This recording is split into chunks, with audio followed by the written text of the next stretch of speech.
Hi, everybody. My name is Sarah, and this is Gig Life Words of Wisdom.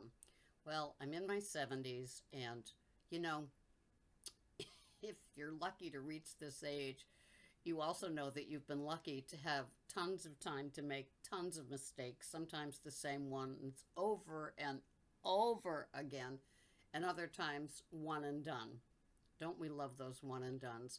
Well, one of the things that I kept doing was going to this particular store to do an order. And it's, in the morning, I'm kind of like that racehorse. I just want to get out there and do my shopping for Instacart. And so, which seems to be the only app I'm using these days. I'm waiting for my Uber card still. They said, a few days, and it's been more than a few days. We know how that goes. And I also hope that you can hear me because I've ordered a microphone. It came in, it was for my cell phone. Well, the first one came in an empty box. There was no microphone. Then I ordered it again and it came in, and I realized, oh my gosh, it's for the cell phone, not for the computer. So I've ordered a regular microphone, and hopefully that'll come in. So in the meantime, I hope you're able to hear this because some people have complained. Anyway, so if I get impatient, which I sometimes do, waiting for that order to drop locally, I will take this order that's like 9 miles away. And I drive there. It's just, one way to get there. So it takes about 20 minutes to get there. And so I'll get there. And this is the one that I'm doing over and over again. Insanity is doing the same thing over and over again and thinking it's going to turn out different. That's me in that store. I have a 5 gig phone. It's their Wi-Fi, and it is a miserable place. Once you get to the back of the store where the meats are and the deli and all of that sort of stuff, you have no internet. Literally, just this. And so if you're shopping a larger order, you have to keep going outside to get internet access. So the third time I did this, I hadn't even reached the aisle shopping part. I was just doing produce, which it was okay in produce, and then getting to meat, and then it was like, F you, Sarah. Like I take it personally. And so, I kept going outside, and it was crazy, besides the inventory. So the inventory was down, the internet wasn't working, and it was just making me absolutely crazy to shop this order. I feel so bad for the customer because it's like, why don't I just go from this store to the other, you know, uh, store? Excuse me, getting fired up for the day. And just you just want to tell them that, but of course, I can't tell them that. And it's funny because that store used to be one of my favorite stores. They always had abundance of everything on the shelves, and I liked it better than the other store for their meats, and it just everything is like upside down again.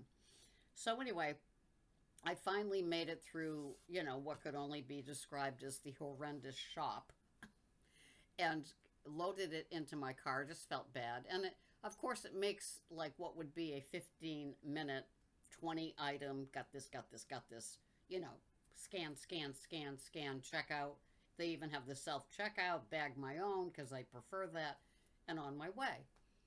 I get out and I go into the GPS navigation like you do. And where does it take me? It takes me to a different town. And the first letter of the street name was W, and then it was Way for both towns. So one was like Windmill Way, the other one was like Witch Way. And so it's just like, and the weird thing is, I was heading to this town. I hadn't remembered what I forgot because I have an old brain, that like the app never works there. And forget the summer. In the summer it's even worse, maybe because there's more usage, I don't know, or it's humid. I always think of humidity because I don't know, I just think humidity weighs in, even if it's a wireless thing. And so I my head knew it before I realized that I knew it. And so it was that hunch. So from start to finish, even down to the GPS getting me to this poor customer's house, it was all, a mistake. I shouldn't have done it. Will I learn my lesson? Yes, I will. But it's just kind of funny that you know, you have to hit your head against the wall sometimes, many times, just to get something that, like, oh, this isn't working. It never has worked. Summer is the worst, and let me move on. So, anyway, outside of that, I'm doing great. I'm loving Instacart. I lost my high standard. Somebody gave me a 3, and I guess I worked through it, and I'm back to the high again. But we know today's peacock is tomorrow's feather duster when it comes to Instacart. And I was listening to somebody else that does gigging, and they said, shake it off, shake it off. Don't take it personally. Move on. Just move on from the issue. And it's like, they are so right, because with gigging, I remember how anxious I used to be, the amount of anxiety, and how I'd wake up in the middle of the night trying to figure it out, and how did that happen, and Instacart's so mean, and this and that. And it's like, we don't have to do that. We don't have to torture ourselves. Just, get on to the next, do the best that you can. And I'm getting some nice compliments on my bagging. And I just wanted to just, say to you that I think bagging and presentation does make a difference. I really believe that. And it's as elementary as putting frozen with frozen, cooler with cooler, and ambient, that's just fine. But making sure that everything has their own little built-in cooler, and the thermal bags.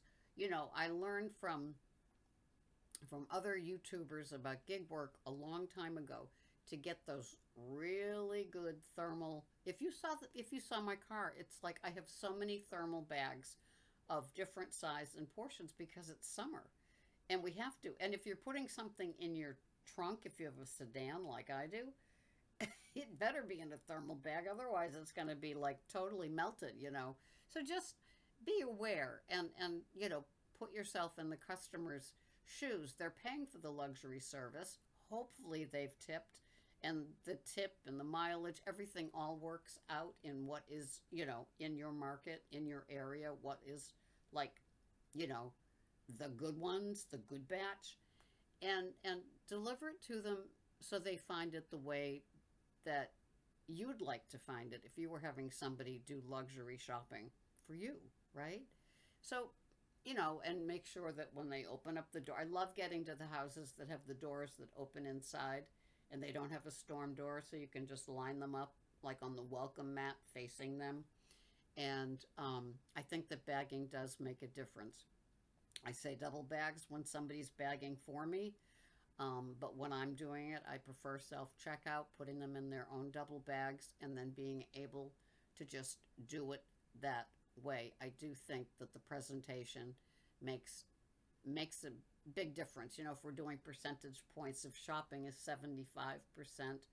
Communicating with them on the text, I get nice compliments where people are glad that I contacted them. Um, Sometimes I substitute. How it sends it along, confirm with customer. And if I don't hear from them, well, they're probably getting it.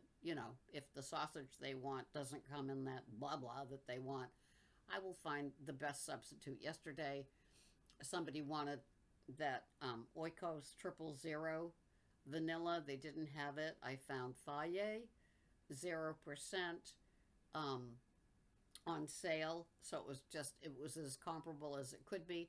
They had ordered the 32-ounce thing of Faye Zero. And so I figured, well, they're a Faye fan, so it would be safe to get the Faye individual ones in vanilla as well. So all I can tell you, I've done, I guess it said on my thing today, 1,420 shops since 2019. So I've got a lot of experience in what works, and I've got a lot of experience in banging your head against the wall from doing it again and again. So anyway, one of the things I'm working on now is kind of hovering around those two stores that are like a mile away from my house, just to see how that if it does make a difference with the drops, um, and playing with, instead of going this way that ends up being quite trafficy coming back into my area after the deliveries, to going this way has turned out okay. And it's interesting, and the tips are better. The places I'm delivering seem more generous. They could be summer people. If they're summer people, then I won't have that income in the fall and the winter when they leave. Yesterday, I had a $400 CVS order. And where they live, there are two security guards when you check in. Not one, but two. So I guess she just likes to keep things stocked in the health and beauty department, and sunscreen, tons of sunscreen, all varying. The roll on one they have now, the spray one, the lip ones. You know, uh, she probably wants to keep her guests just happy and to have those things supplied. The home was absolutely beautiful. I've been there before where somebody that doesn't speak English directed me where to deliver. One of those. So I do love gigging. I love my Instacarting in the summer. You meet some of the just most interesting people that I wouldn't meet if I was just working in an air conditioned office with fluorescent lights for somebody else. That's the important part. Just just cherish the independence of gig work. It just, I only from working for a year as an in-store shopper, do I appreciate it like in a way that I never would have before, because I know the torture of a over air conditioned, over fluorescent lighted place. And I just so enjoy gig work, being in our cars, windows down, or even AC. Just the choice, the freedom. You can't compare it, right? Thanks for listening. This has been Sarah, Gig Life, Pearls of Wisdom. I'll see you here the next time. Bye bye for now.